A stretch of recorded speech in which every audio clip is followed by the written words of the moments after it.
मैं परमेश्वर का धन्यवाद देता हूँ। प्रभु ने एक बार फिर हम प्रत्येक को इकट्ठा होने का मौका दिया। आइए हम प्रार्थना कर हम शुरू करते हैं। हमारे स्वर्गीय पिता प्रभु जी, हम आपको धन्यवाद देते हैं पिता। आपके चरणों में प्रभु आपने आने का मौका दिया। प्रभु आपका वचन जब हम सीखने के लिए जा रहे हैं प्रभु, समझने के लिए सहायता कर। नम्रता से हम आपके चरणों में आते हैं। अपने वचन को आप हमें खोल कर दें।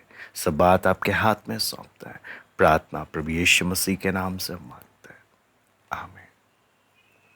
हम लोग परमेश्वर के उपदेश के विषय में जब हम लोग सीख रहे थे छोटे छोटे भाग में, उसी में हम लोग आज जब हम देखेंगे परमेश्वर से संबंधित बहुत सारे गलत विचारधाराएं हैं।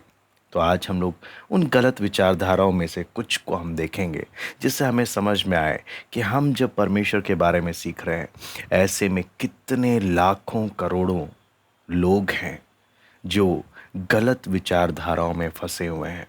और प्रभु ने हमें सत्य वचन जो दिया है ना, जब हम परमेश्वर के वचन में हम परमेश्वर के बारे में सीखते हैं तो हमें मालूम चलता है परमेश्वर सर्वशक्तिमान है, सर्वज्ञानी है, सर्वव्यापी है, ना बदलने वाला है ना। वचन में लिखा है वो पवित्र है, वो न्यायी है। उसी समय में ये परमेश्वर दयालु है, प्रेमी परमेश्वर है, प्रेम करने वाला है।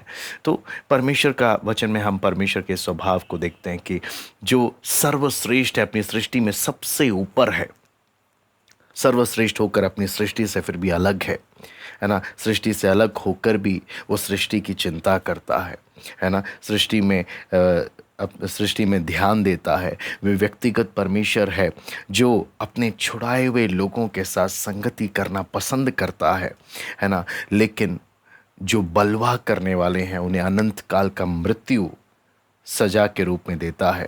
लेकिन जो विश्वास और आज्ञाकारिता के साथ उसके सामने आते हैं, उन्हें वो अपने पुत्र प्रभु यीशु मसीह के द्वारा मध्यस्थ है उनका है, उसके द्वारा वो उन्हें अनंत जीवन देता है। वो सर्वश्रेष्ठ होकर भी, है ना, वचन में जब हम उसके बारे में पढ़ते हैं, सर्वश्रेष्ठ होकर भी फिर भी वो हमारा एक स्वर्गीय पिता है। वचन हमें परमेश्वर का वो रूप दिखाता है ना। जिसने बोला ब्रह्मांड का अस्तित्व हो गया, सारी सृष्टि का अस्तित्व हो गया, फिर भी इतना महान होकर भी एक गौरैया, एक छोटी सी चिड़िया भी अगर गिरे वो उसकी नज़र से छिपा नहीं है ना। वचन में जब देखते हैं कि वो उनकी पुकार को भी ध्यान देता है।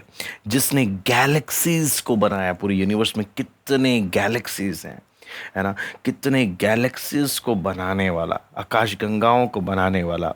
लेकिन हम उसके महान प्रेम को देखते हैं कि वो इतना शून्य बनकर आया कि उसे चरनी में लटाया गया, है ना। वचन में जब पढ़ते हैं वो इतना महान है ना, कि उसके सामने, उसके असली महिमा में इसको देखें तो उसके सामने कांपने लगेंगे, है ना। वहीं पर लेकिन जब उसके प्रेम, अपार प्रेम को जब हम देखते हैं, वो समझ से परे है ना। वो जब हम परमेश्वर के बारे में देखते हैं, 100 अपने पूरे यूनिवर्स गैलेक्सीज के उस परे है। लेकिन जो भी विश्वास के साथ उसके पास आता है वो किसी से दूर नहीं है ना। ये है बाइबल में वर्णित सच्चा परमेश्वर जिसके बारे में हम पढ़ते हैं, ये उसके बारे में। लेकिन जब हम चारों तरफ देखते हैं, संसार में रहते हैं, बहुत सारे विचारधारा हैं। उनमें से गिन कर कुछ मैं आपके सामने रखता हूँ। क्यों? हमें मालूम होना चाहिए कि हमें मिला क्या है। सत्य वचन, सच्चा परमेश्वर, सही उपदेश। जबकि बहुत सारे लोग, मैं आपको बोलता हूँ लाखों करोड़ों में लोग गलत विचारधाराओं में उलझे हैं, फंसे हैं, सत्य को ना जानने के कारण। जब प्रभु ने हमें सौभाग्य दिया, सत्य हम तक पहुंचाया, वो हमारे अंदर नम्रता भी लेकर आता है कि प्रभु तूने कितना हम पर दया किया। इसलिए जब हम पहली विचारधारा को जब देखते हैं, नास्तिकवाद, एथीज्म, है ना, उसके बारे में देखते हैं, ये किसी ईश्वरत्व के अस्तित्व को ही नकार देता है। ये इसका कहना है कि सारी सृष्टि बस ऐसे ही अपने आप अस्तित्व में आ गई, है ना। एक बम फटा और सब कुछ अपने आप आ गया, है ना। बम भी अपने आप से बना था, अपने आप से सब कुछ फट गया, है ना। सब कुछ अपने आप से आ गया। और ये किसी भी बोलते हैं ना, एक घड़ी को भी देखकर इसकी विचारधारा का अर्थ है, एक घड़ी भी अगर हम देख रहे हैं, ये भी अपने आप से बना है, इसका कोई बनाने वाला नहीं है। ये है एक नास्तिकवाद, है ना। तो हम उसके डिटेल में नहीं, बस एक विचारधारा को एक ऊपर से एक उसका झलक देखते हुए जा रहे हैं। नास्तिकवाद में भी, एथीज़म में भी दो प्रकार के नास्तिकवाद हैं। कुछ जो फिलोसफिकल एथीस्ट हैं, मतलब जिनके विचार नास्तिकवाद हैं, लेकिन कहीं ना कहीं जब वो समस्या में पड़ते हैं तो तब परमेश्वर को याद करते हैं।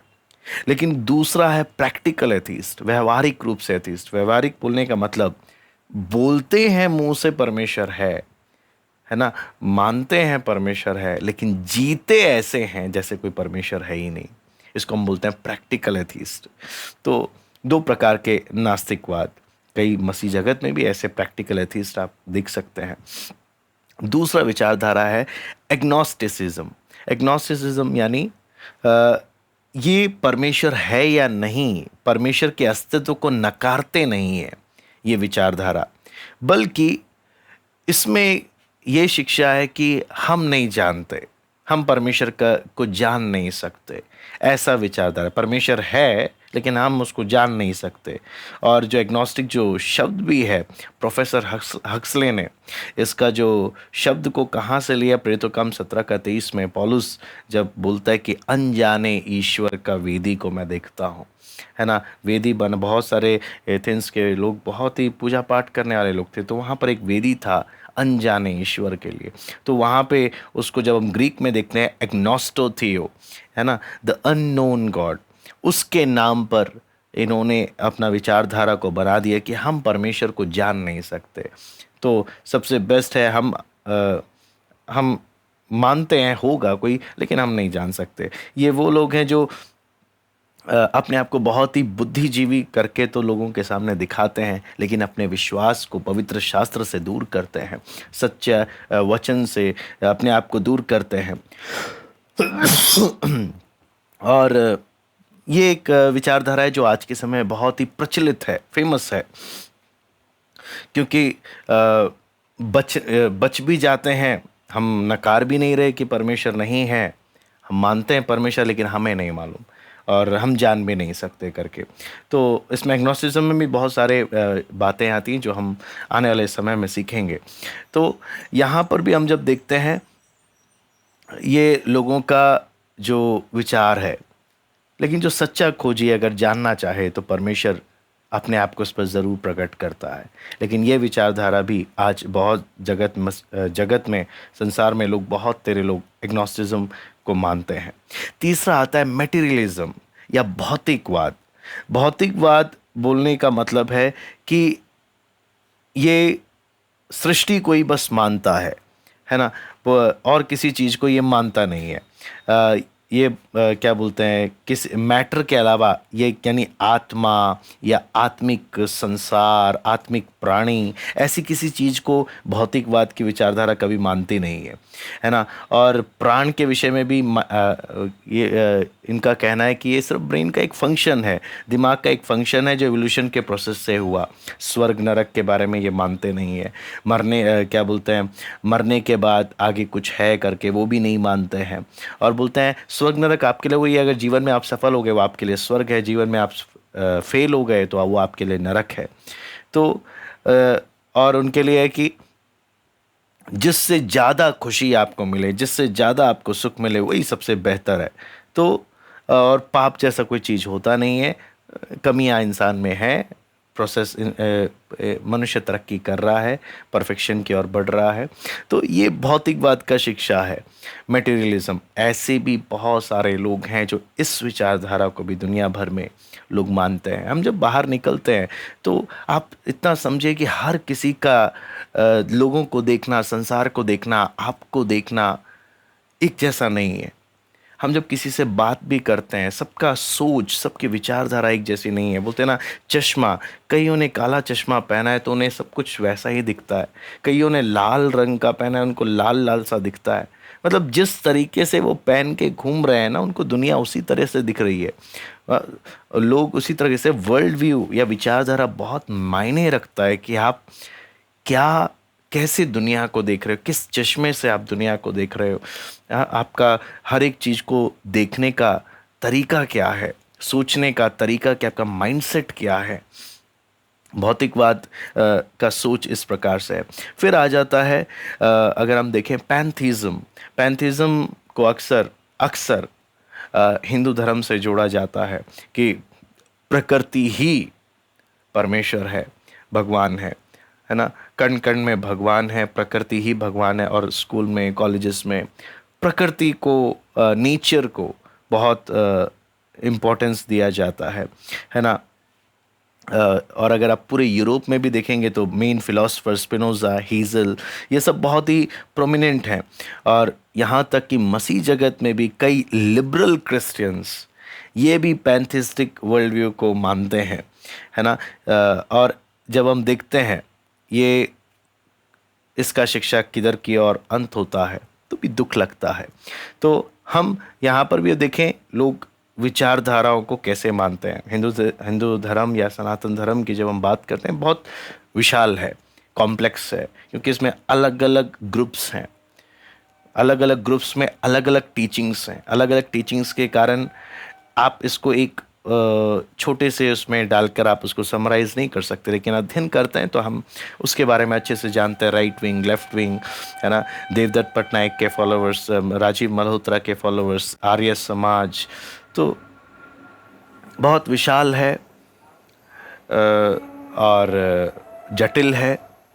लेकिन जो जानते हैं हम, यहाँ पे हम क्यों इन बातों को देख रहे हैं, हमें मालूम होना चाहिए हम किन से बात कर रहे हैं, कौन, किसका सोच क्या है, किसका माइंडसेट कैसा है, किसकी टीचिंग्स, किसकी शिक्षा क्या है। जब हम सबको जब हम अपने बात करने वाले लोगों को पहचानते हैं तो हम उनसे उतने अच्छे तरीके से बात कर पाएंगे, है ना। हम अगर जानते ही नहीं हैं सामने वाले को और अपने चश्मे से उससे बात करेंगे, वो कभी समझेगा नहीं। तो हमें दूसरे को समझते हुए उनसे बात करना चाहिए। इसलिए पैंथिस्टिक वर्ल्ड व्यू को भी हम देखते हैं कि वो किस तरफ की ओर लेके जाता है। ऐसी पॉलीथीज़म वर्ल्ड व्यू है जो जिसका मतलब है अनेक देवी देवताओं को मानने वाला ग्रुप, है ना।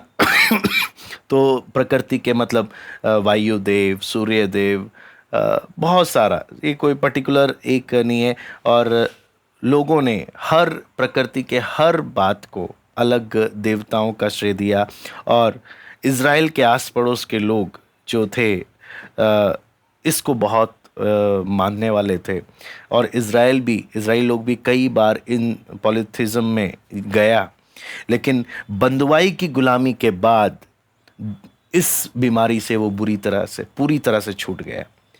बेबीलोन की गुलामी के बाद उन्होंने फिर कान पकड़ लिया कि हम दोबारा कभी इन चीज़ों में नहीं जाएंगे। जब तक वो बेबीलोन की गुलामी में नहीं गए, इजरायली भी पॉलीथिज़म के वर्ल्ड व्यू में बहुत बार गया, है ना। बहुत सारे देवी देवताओं को करके मानना। इजराइल लोग भी बहुत इस बातों से प्रभावित होते थे। फिर छठा ग्रुप आता है डीज़म। डीज़म यानी ये वो विचारधारा है कि परमेश्वर ने सृष्टि को बनाया और बना के छोड़ दिया। अब सृष्टि अपने आप से चले, परमेश्वर को उससे कोई लेना देना नहीं है।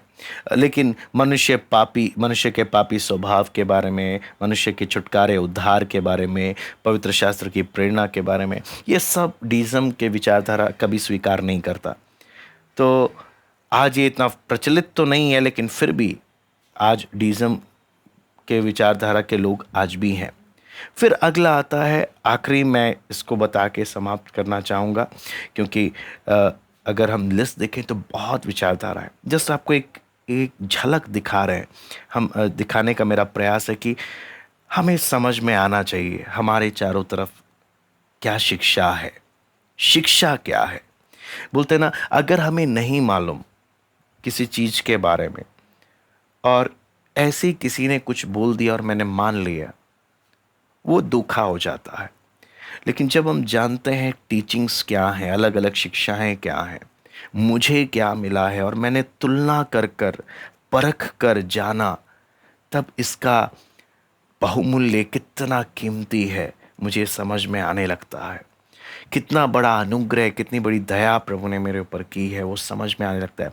डुअलिज्म भी क्या है? दो बड़ी शक्तियाँ, अच्छाई और बुराई दो बड़ी ताकतवर हैं। दोनों कभी एक दूसरे पर दोनों में से कोई एक कभी जीत नहीं सकता। दोनों हमेशा लड़ते रहते हैं। यिंग यांग करके बहुत सारी ऐसी शिक्षाएं हैं, दुनिया भर में बहुत सारी प्रचलित हैं। जोरास्टर, मूसा के समय का जो फिलोसफर है, उसने बोला दो इक्वल पावर्स हैं, है ना, जो कभी एक दूसरे पर जय नहीं पा सकते।